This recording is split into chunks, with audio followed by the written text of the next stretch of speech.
আসসালামু আলাইকুম, সবাইকে ঈদ মোবারক। আজকে হচ্ছে ঈদের দিন। এই ব্লগটা একটু বড়, তাই 3টা পার্টে দিচ্ছি। আমরা সবাই রেডি হয়ে বের হয়ে গিয়েছি আমার ননদের বাসায় যাওয়ার জন্য। এই তো চলে এসেছি, আর সুরা বেবিও আমাদের সাথে এসেছে।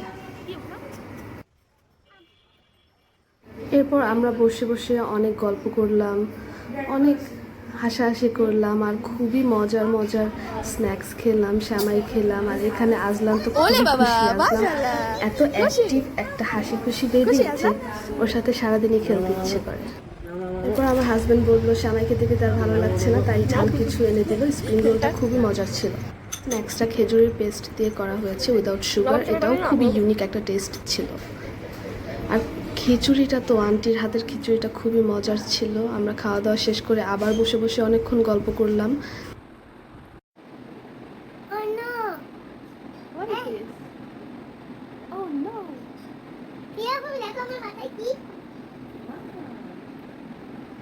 খেলো ওর সাথে, বলো ঈদ মোবারক। না, তুমি কি খেয়েছো? না, তুমি কি মিষ্টি খাও? এখান থেকে আমরা আবার চলে যাই আমার হাজবেন্ডের মেজ চাচুর বাসায় বিকেলবেলা। সো নেক্সট পার্টে দেখা হবে।